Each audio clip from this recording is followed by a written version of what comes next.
Jadi waktu itu saya lulus sekolah SMA, saya mutusin buat kerja di pelayaran ya teh. Oh, tadi kerja. Kerja. Udah langsung nikah gitu? Enggak. Oh. Jadi jalanin hubungan pacaran itu selama 6 tahun. Oh, cukup lama ya? Iya, cukup lama. Terus saya pergi ke Merakan karena emang ada panggilan pekerjaan tuh teh. Oh, sempat bekerja. Iya. Oh. Terus dia bilang katanya kalau kamu kerja di pelayaran, saya udah nggak mau lah sama kamu.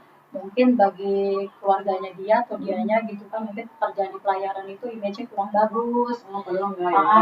Padahal ya namanya orang kerja ya teh niatnya di duit gitu kan. Akhirnya putus lah tuh, clear ya, selesai.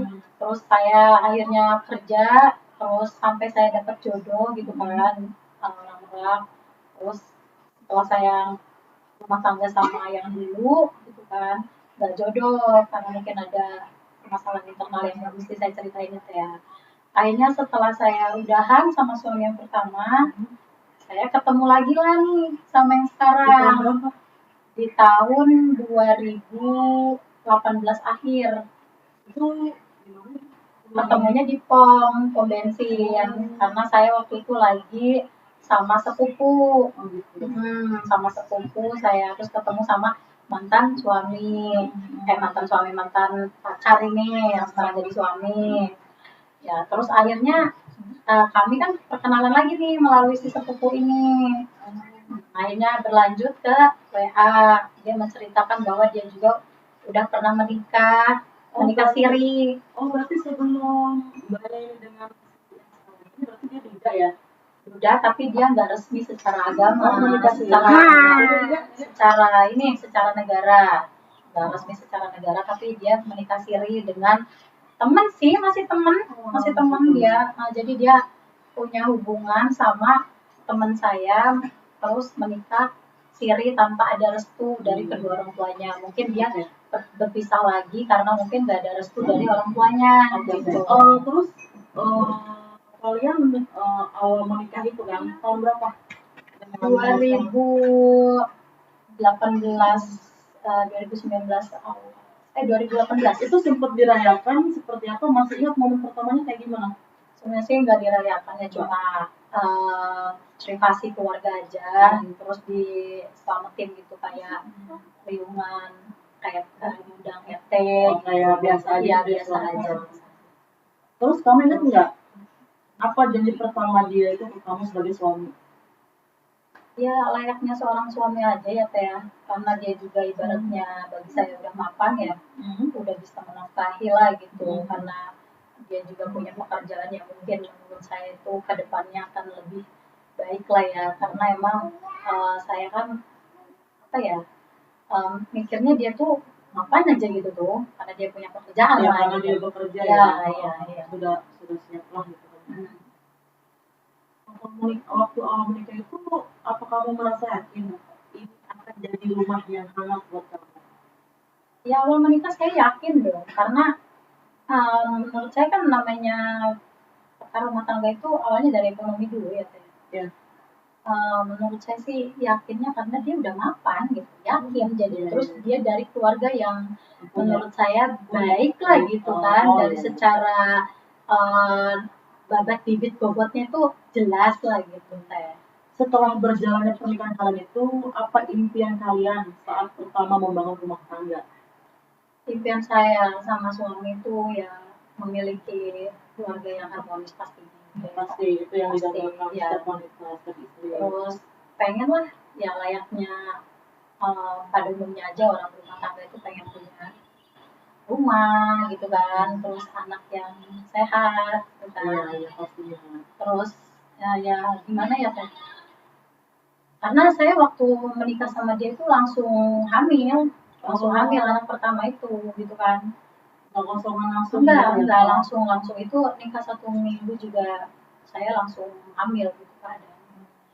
Terus aku tanya ya, hal apa yang dulu kalian lakukan berdua yang bikin kamu merasa dicintai gitu? Ketika saya hamil anak pertama itu saya merasa sangat dicintai ya teh. Karena mungkin bagi dia itu kali pertamanya dia berumah tangga, terus dia langsung dikaruniai anak kan. bahagia dong dia Iya, ya, namanya pasti. seorang laki-laki gitu kan, pengen punya keturunan yang bakalnya jadi ahli warisnya dia gitu Pokoknya kan. kamu merasa jadi paling jadi istri paling beruntung saat itu ya. Iya. Heeh. Terus kalau boleh tahu, kapan semuanya mulai terasa berubah dari yang kamu bayangkan dulu?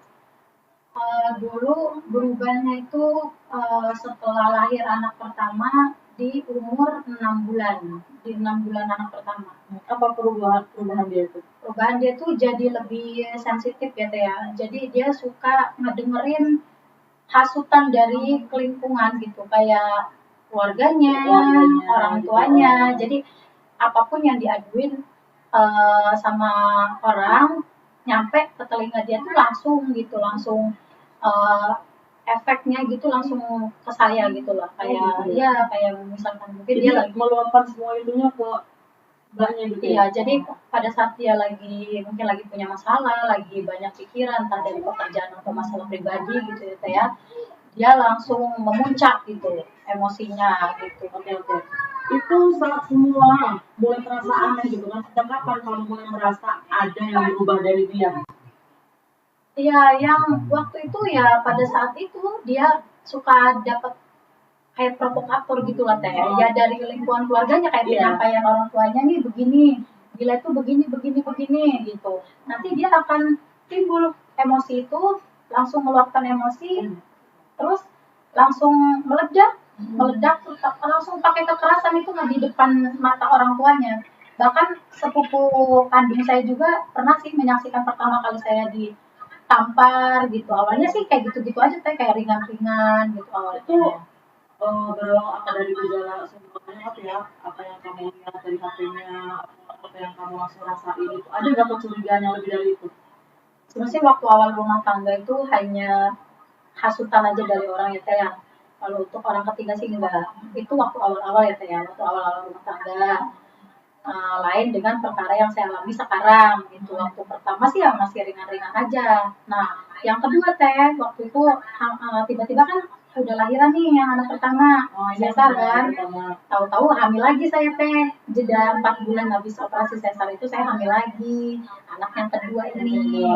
Itu waktu pada saat itu perang itu makin selalu tuh masuk dari sana dari sini, jadi cemburu dikit main kekerasan, cemburu dikit main kekerasan. Terakhir waktu ini umur 7 bulan. 7 bulan itu saya pernah di apa ya, di hasut kali apa gitu suami saya ini, sampai waktu itu terjadi cekcok yang amat sangat membabi buta gitu. Sampai waktu 7 bulan kehamilan saya di anak kedua ini perut saya ditonjok Sampai Teh. segitu ya? Iya, ditonjok waktu itu, ditonjok. Jadi luar biasa hasutan kalian itu. Menurut saya sih sangat luar biasa ya Teh, soalnya dikit-dikit ya perkaranya ya dari orang-orang dekat gitu. Iya, diam ya. Saat kejadian itu, apa kamu sempat pengen lari gitu? Saat kejadian itu? Saat itu mau lari juga kan bingung ya, karena di sisi lain saya juga punya balita ya kan, yang punya anak bayi. Jadi hanya sebatas gimana ya, hanya sebatas menghindar pergi ke rumah orang tua aja sih gitu. Karena saya mikir anak mau pergi juga ninggalin juga kan posisinya asing kan gitu kan. Terus dia deket dengan keluarganya. Otomatis kan kalau saya pergi ya yang jelek sayanya dong. Waktu rumah tangga juga apa kalian tinggal satu lingkungan sama keluarganya atau gimana? Iya, tinggal satu lingkungan tapi nggak satu rumah. Jadi kayak saya di sebelah kiri, dekatan sih dengan ruang lingkup keluarganya. Oke. Kamu bisa ceritain ya, Ngomong jadi saat ya. dia mulai ada kekerasan. Iya, setiap ribut kalau dia nggak tahan itu pasti main tangan. Dia main fisik. Bahkan udah pernah menandatangani surat kepolisian, waktu itu saya ditanganin sama Pak Aryo. Pak Aryo dulu nugasnya di Polsek Purwakarta. Oh, dia yang menangani. Dia yang menangani sampai terjadi musyawarah antara saya, suami, orang tua dan pihak kepolisian itu. Waktu itu sampai tanda tangan di atas materai gitu bahwa tidak akan melakukan kekerasan lagi. Maaf ya, sebelum dia menandatangani surat itu, ada nggak yang dilakukan fisik gitu, bagaimana gitu kan? Ada teh. Bagian mana? Di bagian kepala dia marahnya tuh lebih banyak ke kepala, terus dia nendang gitu tuh, terus nyiram minyak goreng pernah teh waktu itu. Jadi kejadiannya waktu itu ada acara di lingkungan rumah ya teh ya, kayak selamatan lapangan gitu tuh. Oh iya. Iya, jadi saya ini diutus sama salah satu pemuda lingkungan itu untuk ikut partisipasi ngeramein acara peresmian lapangan karena waktu itu lagi ada di depan rumah acaranya, jadi tempat saya diminta untuk ya itu ikut partisipasi itu. Nah di situ kan saya namanya orang lagi acara kan teh, saya ikut lah tuh, ikut nyanyi gitu ya, nyanyinya juga kan sama kelompok ibu-ibu. Jadi pada saat dia melakukan kekerasan, ada nggak gitu dari kayak yang melihat saksinya? Banyak, bahkan keluarganya sendiri pun itu tahu saya tuh sering dipukulin gitu tuh teh, bahkan di depan bibinya gitu kan, tetangganya gitu, bahkan sepupu saya, sepupu kandung, keluarga besar saya, keluarga besar ibu. Itu apa kamu tuh sempat minta tolong, apa kamu cuma bisa diam apa gimana gitu? Saya pernah teriak ya, saya bilang kenapa sih kok saya dipukul gitu, saya dipukul, sini deh, nggak boleh ya, diam ya, saya dipukul kok, kayaknya nggak ada yang ngebela amat sih dari keluarga kamu gitu kan. Jadi susah ya, kayak kita tuh kayak yang berada di lingkungan keluarga yang menurut saya ya kurang moral lah gitu ya, ngelihat kesaksian orang dipukul tapi nggak ada penilaian gitu tuh.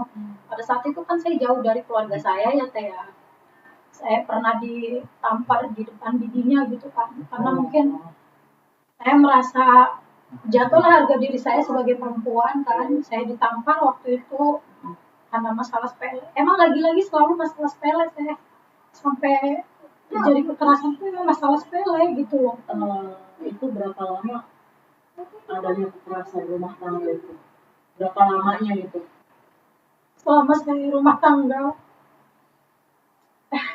dari lahiran anak pertama umur 6 bulan itu jadi udah ada kekerasannya sampai detik ini lah, sampai saya pergi dari rumah yang sekarang ya kan.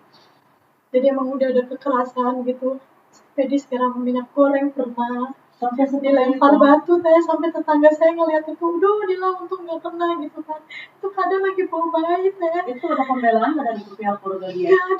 Nggak ada. Jangan terlalu ini ya, nggak ada pembelaan, makanya saya ya sedih aja lah gitu teh. Karena kan di Indonesia ini kan ibaratnya sangat menjunjung tinggi lah yang namanya kekerasan kepada perempuan dan anak itu kan ya.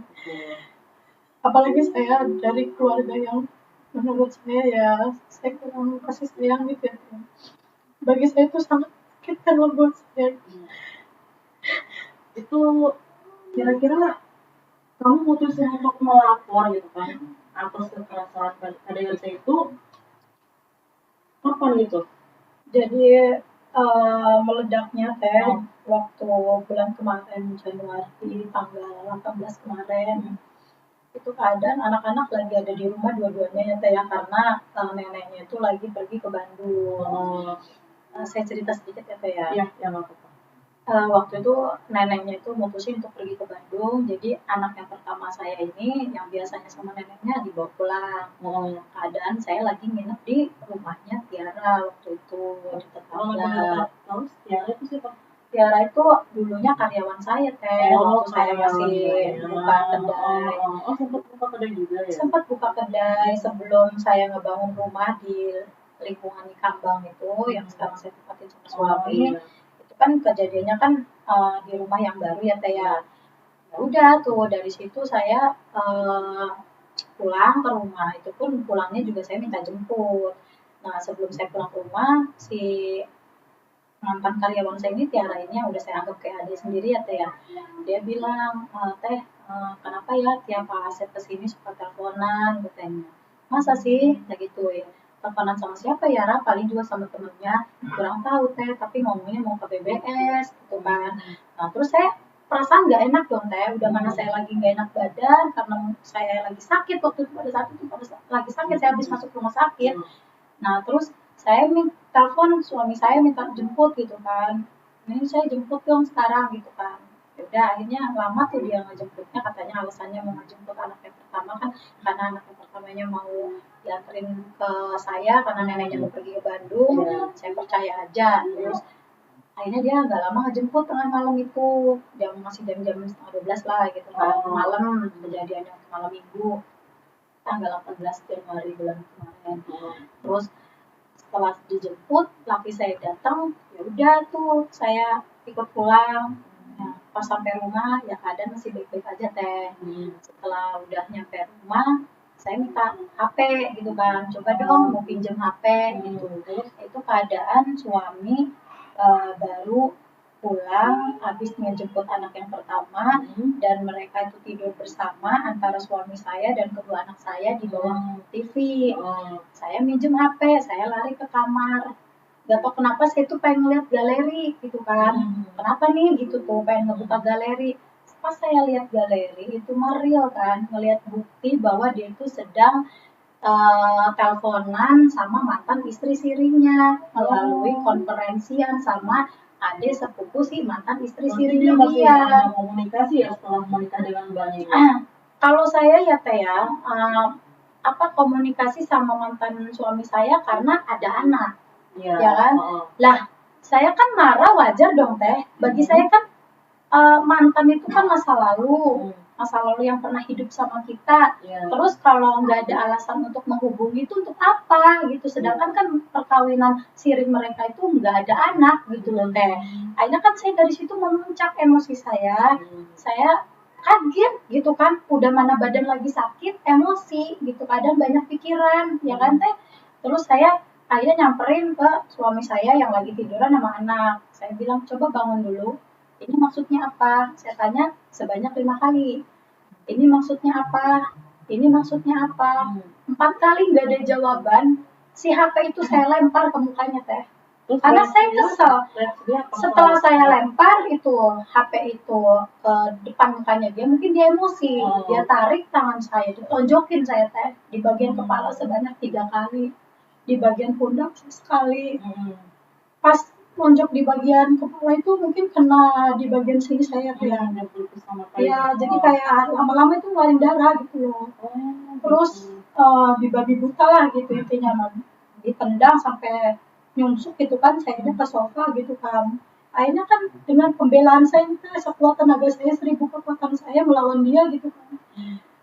Saya nyari benda gitu kan, yang ada benda itu yang ada gelas gitu yang di depan mata saya. Karena kan saya sakit, badan saya sakit, hati saya sakit gitu kan. Di depan anak dia membabi butakan saya lagi-lagi terus-terusan kayak gitu kayak kalau dia mukul tuh selalu di depan anak gitu loh. Terus anak saya kan jejeritan ngeliat ibunya ditonjok gitu kan. Ada nggak kayak teriakan anak itu, ada nggak yang mengundang gitu kayak keluarganya datang? Enggak, jadi saya tinggal di Nyikambang itu jauh dari keluarga, yang ada paling tetangga gitu.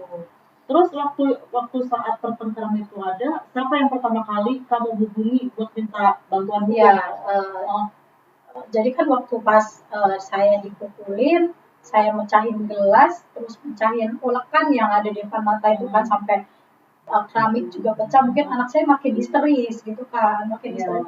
Saya melakukan itu karena saya kesel teh, saya sakit gitu kan, hati saya sakit, ditambah badan saya sakit gitu kan, jadi saya meluapkan emosi saya itu karena ya pembelaan saya gitu tuh. Enggak, yang saya tanya pada saat pertama kali ada keributan. Iya, terus yang pertama kali minta bantuan ke pihak hukum itu siapa? Pihak keluarga apa mbaknya? Saya. Oh mbaknya. Ada dampingan? Jadi waktu itu setelah saya histeris, anak saya itu datanglah tetangga tuh, tetangga yang lagi ngeluarin ayam, mungkin kan dia jam-jamnya jualan gitu kan. Kaget ngeliat anak nangis, akhirnya saya dilerai. Tapi saya marah ke tetangga itu, Pak, saya ini ada lagi dipukulin sama suami. Kenapa Bapak nggak ngelaporin ke RT? Di sini nih ada RT, Pak, tolong bantu saya, Pak. Saya keadaan udah lemas gitu kan. Saya sampai histeris mana sih gitu. Mas, jam-jam mau subuh, saya minta pertolongan ke Pak Ustadz yang biasa azan di depan masjid saya gitu kan. Iya. Ada Pak Ustadz, saya minta tolong aja lah ke Pak Ustadz. Itu saya nggak sadar bahwa hidung saya udah berdarah. Sudah masih mengeluarkan darah. Masih mengeluarkan darah. Sudah pertikaian. Iya, pertikaian itu saya memar-memar ya. Memar di bagian kepala sini, di bagian pundak, di bagian betis pada biru gitu, pada memar. Hidung juga berdarah, ini kenapa gitu kan. Saya tisuin ada darahnya gitu kan. Akhirnya saya nyamperin Pak Ustadz yang baru masuk musola gitu kan. Pak Ustadz, saya minta tolong. Iya kenapa? Teh Dila, oh hidungnya berdarah katanya. Ya Pak Ustadz, saya habis ribut sama suami, tolong Pak Ustadz hubungin keluarga saya. Pada saat itu nomor yang saya hafal cuma Tiara yang karyawan saya itu. Nah terus nggak lama saya hubungin salah satu keluarga yang Tiara itu ya, terus Tiara itu nyampein ke sepupu saya, sepupu kandungnya. Terus akhirnya sepupu kandung saya itu langsung menelpon mama kan, mama saya, mama kandung. Akhirnya mama itu datang di saat jam-jam pagi teh. Itu keadaan saya udah lemes, udah nggak berdaya ya, namanya habis dipukulin kan, terus keadaan lemes karena ngelindungin anak juga gitu kan. Karena anak yang terakhir tuh saya bawa, itu posisi anak tuh masih begini-begini teh, ngeliat ibunya berdarah-darah begini-begini. Mama takut, ayo kita pergi aja. Itu kan namanya saya nangis itu kan ngeliat anak gitu loh teh, sampai segitunya gitu kan. Mama katanya ayo mau pulang aja katanya, ini bukan rumah Dede katanya gitu kan. Saking takutnya. Iya terus gak lama ya mama datang, saya dipeluk gitu, kenapa gitu kan, kok bisa kayak gini gitu. Terus saya ceritain kan, karena dia hubungin mantan istri siri, entah alasannya apa. Mah katanya, ini manusiawi dong Mbak, Dila ini perempuan, cemburu, sakit gitu kan. Terus Dila ngebanting HP, kena mukanya dia gitu. Dia langsung nunjukin Dila seperti apa yang mama pernah lihat. Karena sebelumnya suami itu udah pernah mukulin saya, terus bikin surat perjanjian antar keluarga, dan perjanjian itu ada gitu kan, ada buktinya, disaksikan keluarga besar saya semuanya seluruh gitu kan, sampai ditandatangani ketua RT lah, ketua pemuda gitu kan. Di situ dia udah berjanji dia nggak akan melakukan kekerasan lagi, tapi ya mungkin perjanjian itu nggak berlaku lah buat dia gitu kan. Terus akhirnya saya dibawa ke bidan deket gitu kan, karena posisi saya lemas gitu kan. Akhirnya saya diungsiin ke rumah orang tua kan. Terus setelah beberapa hari kejadian itu saya pulang, saya berharap semua akan baik-baik aja setelah saya pulang gitu kan. Ternyata pas saya pulang, suami itu emang udah nggak ada di rumah gitu, dia pergi ke rumah orang tuanya. Selama ini orang tua saya nggak pernah membela saya gitu teh. Jadi bagi orang tua saya, keluarga saya, rumah tangga itu adalah kamu yang menjalankan. Jadi terserah kamu gitu kan.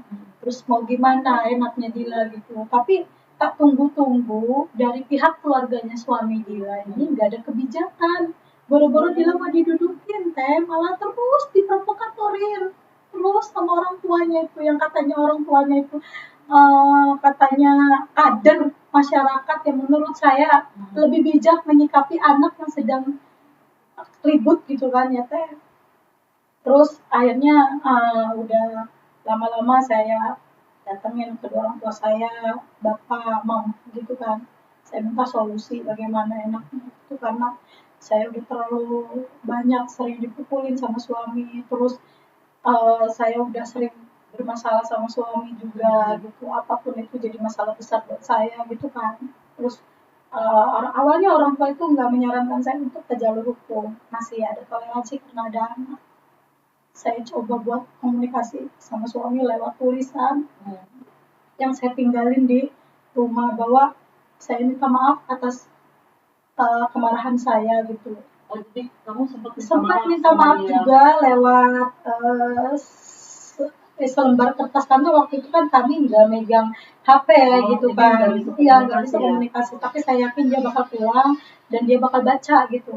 Emang sempat saya tulis, tapi semakin lama dia nggak ada respon baik. Harusnya kan dari pihak keluarganya dia, ayo dituntut. Kalaupun emang harus berpisah, ya tolonglah kembalikan saya dengan cara yang layak gitu ya. Karena di sini saya bukan anak sebatang kara, saya punya keluarga, saya masih punya orang tua, tolonglah hargai orang tua saya gitu kan. Kalaupun ya kita harus berpisah, berpisahlah dengan cara yang baik gitu, karena di sini juga kan ada anak gitu kan. Terus setelah dari tulisan saya buat, lama-lama saya capek. Akhirnya orang tua saya mendatangi rumahnya gitu kan. Pengen ketemu sama Asep gitu. Terus minta Asep itu buat, ayo kita ketemu sama si Dila. Ayo, akhirnya dari pertemuan saya sama suami, ditanyalah sama mama gitu kan. Terus Dila maunya apa? Udah lama mau udahan aja, mau cerai. Ya udah saya bilangnya udah nggak mau sama kamu, udah ditulis aja surat talaknya. Sebenarnya itu secara lisan awal secara lisan, terus bikin tulisan gitu, karena waktu itu Dila yang meminta, karena Dila nggak mau ada fitnah gitu kan, bahwa Dila kan gini teh, jadi selama Dila pisah sama suami kan Dila banyak teman gitu kan, banyak sahabat-sahabat yang mendukung Dila gitu kan, banyak banyak teman-teman yang membantu. Dila takutnya informasi dari teman-teman, takut Dila tuh sama cowok nih gini-gini. Padahal kan orang tua saya tahu, saya berteman dengan siapapun orang tua saya tahu gitu. Takutnya jadi fitnah, makanya Dila bikin surat talak itu untuk pegangan Dila. Jadi biar suami Dila itu kan udah menolak saya, jadi ibarat kata saya bebas dong bergaul dengan siapapun selagi pergaulan itu masih di batas wajar gitu, diketahui juga di keluarga saya juga orang tua saya. Setelah adanya surat itu inisiatif ya melapor. Sempat melapor nggak? Akhirnya dengan jengkelnya saya, karena anak saya itu nggak dinafkahin selama ya sampai detik ini ya, selama kurang lebih mau 7 bulan ke sini. Kata saya gini, Mbah, bilang ke Bapak gitu kan, selama Dila sendiri, terus Dila pisah sama suami, selagi suami masih bisa menafkahi, maafin sama Dila, udah pengen baik-baik aja walaupun memang kenyataan harus berpisah. Nah, tapi kan kenyataannya kebijakan itu nggak ada gitu loh, Teh. Jadi, kesal Dila kan, Bah gimana ini, Dila kan nggak punya pegangan, Mahesa harus beli susu gitu kan, terus Dila mau kerja juga keadaannya ijazah ditahan sama suami. Ditahan Teh, iya ditahan, entah untuk apapun itu nggak ngerti Dila itu, makanya Dila bilang udah rusak moralnya gitu loh. Sebagai laki-laki itu seharusnya nggak seperti itu gitu loh. Akhirnya kata Bapak Dila, Nong, udah di di sini nih, di negara kita ini semuanya kan udah ada yang mengatur, yang apa, udah ada wewenangnya, udah ada wadahnya. Jadi percuma kamu membela diri pun gitu. Kalau kamu emang udah gak tahan, abang mah gak bisa ngomong apa-apa. Laporin aja sama yang lebih mengerti, hanya gitu. Yuk dianterin sama abah gitu. Ya kebetulan sebelum saya lari ke LP, saya datang ke Abah Tiar, karena Abah Tiar itu lawyer, pengacara yang udah saya kenal baik dari dulu ya Teh. Jadi setiap ada permasalahan dalam diri saya dan keluarga saya selalu minta tolong sama Abah Tiar. Akhirnya saya konsultasi sama beliau, bilang kenapa sih kamu setiap cerita nangis aja gitu kan Teh. Ya namanya gimana sih? Berarti mainnya nggak langsung ke Polres untuk melapor, langsung ini ke lawyer dulu. Jadi saya waktu itu kan namanya saya ngurusin anak, terus saya nggak bisa tidur, nggak bisa makan, nggak bisa tenang aja nih. Pikiran sakitnya gitu ya, sakit banget. Akhirnya Pak Bakar ini putusin buat, Gila, kamu konsultasi aja dulu lah ke konseling gitu. dulu sama psikolog gitu, kayaknya mental kamu nih kena gitu kan. Saya nggak fokus, dari cerita kamu aja nangis-nangis terus katanya gitu. Saya lari teh diantar sama eh, advokatnya lah, partnernya dari Pak Bahtiar, Bang Ipul gitu kan. Ayo dianterin katanya gitu. Terus saya diajak ke PTD PPA Cilegon, saya ditanya kan kejadian dari awal sampai akhir. Terus ditanya, Dila mau bareng lagi nggak sih sama suami?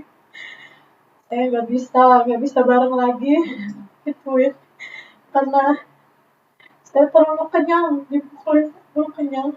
Jadi percuma, walaupun bareng lagi juga dia akan melakukan hal yang sama gitu. Karena perjanjian apapun itu udah sering dilakukan sama suami. Iya, ya udah katanya. Sekarang mau Dila apa? Katanya gitu.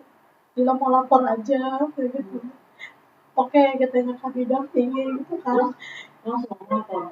Langsung pada saat itu Dila buka laporannya ditanganin sama PPA Perles Cilegon ya. Waktu itu BAP-nya sama Pak Bambang ya, sama Pak Jimmy waktu itu. Terus jadi dialihkan ke penyidiknya Putra Wibowo namanya. Itu waktu itu ada pendamping dari awal. Suami kerja di salah satu perusahaan swasta di Krakatau Posko. Oh iya, setelah kami buat laporan ke Polres, alhamdulillahnya ya ditangani gitu kan, dari PPA Polres Cilegon. Terus sampai kasusnya sudah naik di SP2HP, baru pengacara saya menyarankan untuk melapor ke pekerjaannya dia di pabriknya dia di Krakatau Posko. Dari Krakatau Posko itu kan kami nggak sembarangan bisa masuk ya Teh ya, jadi harus melalui undangan di email. Akhirnya pihak pengacara tembus ke Krakatau Posko, dari Krakatau Posko diundang, kami diundang. Akhirnya kami datang, diwawancara ya layaknya orang mau ini aja gitu, mau bertanya aja. Musyawarah apa gimana? Enggak, jadi pada saat itu kan suami itu sebelum kejadian pertengkaran yang membagi buta itu kan dia sempat main judi online gitu kan. Yang ya mungkin salah satu provokator juga ya mempengaruhi saya disiksa begitu tuh karena mungkin rasa pusingnya dia gitu. Kalau adanya yang tadi kamu bilang itu panggilan apa itu responnya iya. Itu seperti apa tuh kamu gitu? Krakatau Posko sih bilangnya gini, untuk laporan yang saya kasih ke pihak Krakatau Posko ya diterima. Tapi kalau untuk urusan pribadi internal dari karyawan Krakatau Posko ini nggak bisa semuanya kami terima karena itu kan jalurnya udah keluarga. Jadi mungkin laporan yang masalah judi online itu mungkin yang diterima dari pihak Krakatau Posko. Dari Krakatau Posko itu nyuruh Dila gitu kan buat ya udah ibu gitu kan, ibu tolong cari bukti ya gitu kan. Kalau emang si karyawan ini melanggar gitu kan, melanggar personal kerjanya dia gitu kan sebagai karyawan di sela-sela jam kerja gitu. Oh iya, terus kamu sempat ngasih bukti? Sempat ngasih bukti karena waktu itu HP yang dibanting itu kan dibenerin lagi ya. Itu keluar semua bukti-buktinya, iya keluar semua, jadi langsung timbul gitu loh, meledak gitu kan, langsung notif dari emailnya dia tuh masuk semua, iya dari mulai dia transfer uang ke mantan istri siri, kata dia kan masuk nih informasinya dari orang-orang kan katanya dia nggak punya hubungan apa-apa, hanya sebatas teman yang minjem duit ke temennya gitu, tapi pinjem duit tapi kenapa harus transfer duit gitu kan.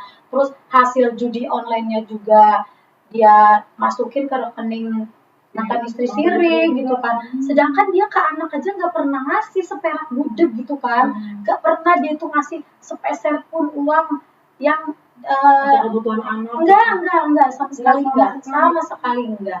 Terus Dila pengadu permasalahan Dila juga yang masalah anak Dila nggak dapat hasil dari manfaat dia kerja gitu kan. Itu semua diterima dari Krakatau Posko, cuma dia pengen pihak Krakatau Posko tuh pengennya Dila tuh membuktikan gitu bahwa si karyawan ini melanggar gitu tuh kayak ya udah oke, Dila buktiin semuanya karena Dila juga sempat punya bukti dari emailnya dia yang judi online itu. Dila screenshotin semua, Dila print, Dila kasihkan semuanya bukti-buktinya itu ke salah satu HRD Krakatau Posko itu, Pak Jaki namanya kalau nggak salah itu. Dari situ pihak Krakatau Posko tanya Ibu Dila katanya mungkin kalau misalkan si karyawan ini sudah menjadi tersangka ya terpaksa kami eliminasikan gitu kan. Tapi kalaupun ada bukti yang mendasari bahwa dia main judi di sela jam kerja, itu kan fatal ya, karena kan setiap pekerjaan itu pasti punya SOP untuk karyawannya gitu kan. Itu mungkin nanti akan ada kayak SP lah gitu kan buat karyawan itu gitu, pelanggaran gitu. Akhirnya ya udah Dila pulang ke rumah, Dila screenshotin semua, Dila kirimin ke Kak Zaki itu. Dari situ udah nggak ada respon apa-apa, nggak ada lagi tuh respon apa-apa dari Krakatau Posko. Padahal Dila udah bilang selain saya di KDRT, saya juga ditelantarkan sama suami saya nggak dapat manfaat dari hasil kerjanya dia, ijazah saya juga ditahan pihak keluarganya gitu kan.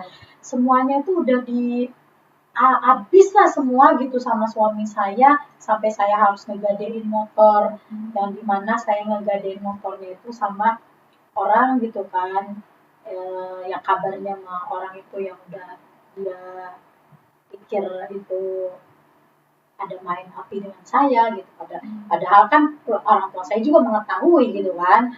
Akhirnya motor itu dirampas, diambil ke tempat kerjanya dia. Si suami saya ini, Dila ini, keroyokan 12 orang ngerampas motor. Padahal Dila ngegade motor itu kan karena Dilanya bingung harus nyari uang kemana, sedangkan anak butuh susu. Dila gadein lah motor itu ke orangnya berangkat kerja naik motornya Dila itu. Ini motor mutlak ya milik Dila, karena waktu itu belinya pakai uang warung dan STNK-nya surat-suratnya pun ada di Dila gitu kan. Dibawa kerjalah sama orang yang gade motor, disamperin, diselidikin sampai keroyokan bahwa 12 orang ada yang bawa pisau dan ngancem-ngancem sih yang ngegadenya ini. Katanya kalau nggak dibalikin motor itu bakalnya nanti ini katanya digebugin lah apa gitu di jalan. Yang gadenya itu sempat mau ada laporan juga karena waktu itu yang ngegade motornya ini tiba-tiba dipindah kerjanya ke Cikupa. Tuh akhirnya mau lapor kan dia nunggu pulang dulu ke sini. Pas mau lapor ya udah keadaan dia udah nggak bernyawa lagi, baru kemarin dia meninggal dunia itu. Untungnya Dila itu sempat punya kwitansi kan, karena kan itu bukti mutlak ya. Iya, bukti. Kwitansi yang ditandatanganin sama dia sama orang tuanya Dila juga bahwa saya minta tolong ngegade motor ini gitu kan, 3.500.000 ngegade motor itu karena harta saya cuma itu nih ada pada saat itu teh gitu kan, buat nembung hidup gitu kan. Karena semenjak gajian suami kan, gajiannya kalau Krakatau Posko kan tanggal 25 ya, boro-boro ada komunikasi, setiap saya nelpon pun diblokir nomor saya minta tolong sama orang yang gade motornya diblokir gitu kan. Kok gini amat gitu loh, binatang aja ke anaknya aja sayang gitu ya, kenapa ini dilupakan begitu aja. Bahkan ada sempat ngancem dia kan ke orang-orang sekitar, yang dimana orang tetangga sekitarnya itu nyampein gitu ke Dila bahwa dia juga bakal menculik anaknya gitu kan, karena bagi dia Dila itu nggak benar gitu kan, nggak benar sebagai ibu gitu kan. Akhirnya dia ngancem orang-orang bahwa pengen nyulik anaknya ini biar Dila itu nggak dapat bagian dari rumah, bagian dari apapun itu. Karena sebelumnya itu Dila itu ngebangun rumah yang menurut Dila itu kan harta bersama, yang sekarang rumah itu dijual sama dia secara diem-diem. Berarti Yang kamu tidak mengetahui? Enggak tahu, tapi si perantaranya ini bilang ke Dila bahwa rumah itu udah dijual dan transaksinya ada di notarisnya di PCI gitu kan. Siapa notaris PCI gitu kan? Nah waktu itu yang ngebelinya itu kan kenal juga ya orang kampung Telu kan, anak salah satu bos daging lah gitu kan, kampung Telu. Jadi dia nggak ngasih uangnya semua. Dila bilang emang dijualnya berapa? Dijualnya 350 juta. Tapi saya baru kasihin uang 200 juta. Yang 150-nya nanti katanya kalau si perkara kamu sama suami kamu udah beres. Nanti setelah itu kita kasih aja katanya ke yang berhak menerima. Kata Dila ini aturan dari mana gitu, kok seakan-akan ngebeli rumah kayak nggak ada aturan. Ya mungkin pihak pembeli juga didesak karena si suami Dila bilangnya buat bayar utang katanya, karena banyak utang lah begitu. Sedangkan suami Dila punya utang, pakai nama Dila nggak ada yang dibayar gitu. Kok bisa? Saya ini istri sahnya. Bagaimanapun rumah ini akan menjadi sengketa dulu gini. Apalagi kan ahli warisnya kan anak gitu kan. Ya pokoknya nanti masalah rumah itu ada sesinya lah nanti gitu setelah proses pidana ini juga clear gitu. Sekarang ini mau tanya, sistem hukum ini sih menurut kamu banget nggak sih? Kalau menurut Dila sih di di kota Dila ya, di kota Dila ini kayaknya perlindungan untuk perempuan dan anak itu ya emang udah dikhususkan ya karena ada tempatnya PPH Cilegon dan UPTD Cilegon. Cuma menurut Dila itu kurang apa ya, kurang gercep lah gitu tuh, kurang gercep. Kurang gercep padahal kan udah ada bukti nyatanya gitu kan, udah ada saksi yang mendukung lah gitu kan. Oh Dila ini bukan cuma digebugin sama suami gitu kan, berangsur-angsur bertahun-tahun. Dila juga ditelantarin, dihancurin, bener-bener hancur sama suami gitu. Dila juga udah ada pendamping, tapi ya prosesnya tetap kan, prosesnya tuh agak lama gitu loh. Padahal kan udah jelas clear gitu kan. Jadi kalau nggak ada lawyer mungkin nggak bakal naik gitu kasusnya gitu loh. Kamu sempat kecewa nggak sih sama pihak Sempat kecewa banget gitu loh. Kenapa pada saat itu ngelihat anak saya juga kan, anak saya dilihat juga kan sama mereka gitu kan, diwawancarai juga, ditanya-tanya juga. Kenapa nggak ada sih rasa kemanusiaannya gitu? Entah harusnya kan ibu nanti saya temuin sama orang yang bersangkutan, sama karyawan yang bersangkutan, bahwa emang permasalahan keluarga itu emang ada tempatnya juga dari kami gitu kan. Nanti kita pertemukan enaknya bagaimana, karena kan kasihan juga kalau ditelantarkan, ada pasalnya juga kan penelantaran keluarga itu ada pidananya gitu kan. Karena jelas sih pengennya setiap perusahaan itu ada wadah gitu kan untuk permasalahan keluarga atau kesejahteraan keluarga untuk karyawan gitu kan, supaya permasalahan-permasalahan yang sedang saya alami ini tidak terjadi kepada yang lain gitu dia gitu. Setelah semua ini kamu masih melihat ke depannya gitu, ada rasa trauma enggak gitu kan untuk menjalani ke depannya? Kalau trauma sih pasti ada ya, karena anak Dila sekarang lagi sama Dila tuh udah jauh dari bapaknya gitu kan, kasihan. Terus akses Dila buat ketemu sama anak juga, anak Dila yang pertama yang dibawa sama suami Dila, katanya suami Dila nggak pernah pulang, terus nggak pernah ada di lingkungan, nggak pernah ada di lingkungannya dia, nggak ada katanya lah. Terus anak Dila diasuh sama neneknya gitu kan, Yang pertama. Iya lah, kata Dila kenapa harus diasuh sama neneknya, kalau gitu biarin aja semua ke Dila gitu kan. Waktu itu Dila udah sempat datang ke rumahnya malam-malam didampingin sama lawyer gitu kan. Tapi Dila datang ke rumah keluarganya suami itu benar-benar direspon itu nggak ada bagusnya sama sekali gitu loh. Jadi kami tuh datang nggak disambut, malah kejar-kejaran, malah nyumput. Jadi kayak kesannya takut, malu gitu loh. Kan kami datang juga kan secara baik-baik gitu kan, nggak ada keributan, secara layaknya orang bertamu gitu, jam-jamnya juga ya masih bagus untuk orang bertamu gitu kan. Ya kalau nggak ada respon, untuk apa kita terus-terusan nunggu gitu kan. Iya, betul. Karena waktu itu saya datang ke rumahnya itu untuk menanyakan soal ijazah yang ditahan gitu kan. Masih ada nggak nih itikat baik keluarganya itu untuk menyelesaikan. Ternyata kan nggak ada sampai sekarang gitu. Terus uh, akhirnya kami pulang.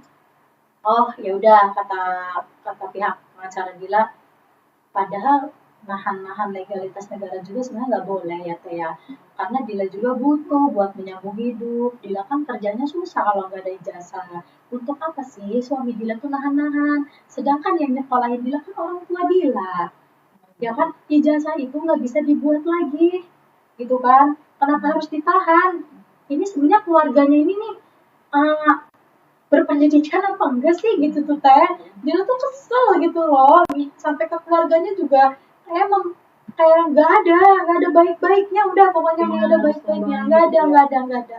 Terus nggak tahu kenapa belum lama ini Teh, suami Dila datang ke rumah orang tua Dila yang perempuan, datang ke tempat usahanya gitu kan. Nah, kebetulan waktu itu Dila lagi ada di rumahnya Bibi, lagi nginap gitu kan. Dila ini dapat telepon dari Mama Dila pagi-pagi jam 10. Ini ada Asep nih gitu kan ya. Mau balik buku nikah katanya gitu. Lah, kenapa buku nikah itu dibalikin? Buat apa sayangnya? Yang saya butuhin tuh nafkah anak gitu loh. Tanggung jawab dia sebagai bapak biologisnya anak gitu loh. Kenapa ini buku nikahnya dibalikin gitu kan? Terus dia nyari pembelaan bahwa dengar-dengar dia pakai pengacara juga kan dari Serang gitu kan untuk mendampingi dia. Sebenarnya sih nggak masalah ya Teh. Cuma yang Dila amat sayangkan itu gini, kok dia masih sempat ya nyari pembelaan gitu loh. Sedangkan anaknya ini nih udah nggak kenal sama bapaknya, apa dia nggak mikir anaknya gitu loh. Kejadian itu nggak ada komunikasi dengan anak, apa ada kabar anak? Nggak ada, justru Dila dapat informasi katanya suami Dila itu mempunyai bukti-bukti Dila selingkuh lah, apalah. Sebenarnya kalau Dila sih nggak masalah ya selagi Dila masih bisa membenarkan gitu kan. Masalah selingkuh itu kan ibaratnya tubuh Dila begini nih karena diprovokatori sama mantan istri sirinya gitu kan. Dia mengapa punya bukti Dila selingkuh begini ya nggak masalah kata Dila, hayo kita selesaikan gitu kan. Pokoknya ya banyak selentingan yang masuk dari kuping Dila bahwa keluarganya tuh ngomong begini. Jadi boro-boro pihak keluarganya itu kayak uh, maksudnya menasehati suami Dila untuk udah hayu sih baik-baik aja ya, gitu kan. Sebenarnya sih nggak mesti kembali ya Teh ya. Baik-baiklah kita selesaikan dengan cara yang bijak gitu loh, biar jangan ada orang ngomong begini begitu kan malu ya Teh ya. Bagi saya dia kan keluarga yang apa ya, keluarga yang nggak mau lah dipandang jelek sama orang lain gitu kan. Kalau saya sudah meluap begini kan akhirnya kan kelihatan semua gitu kan. Apalagi yang saya tahu orang tuanya ini juga kader masyarakat yang aktif di masyarakat gitu kan. Terus apa ya, kita juga punya anak, nanti akan bagaimana nasib anak ke depannya gitu. Saya tuh pengennya begitu, tapi ya mungkin ya sudahlah, sudah terjadi emang harusnya seperti ini gitu loh Teh.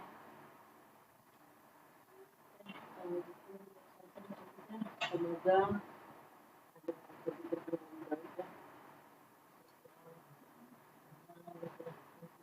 Saya sih banyak sabar aja ya. Saya sih berharapnya gitu ya Teh. Semoga ya cepat diselesaikan juga oleh pihak terkait. Karena saya capek.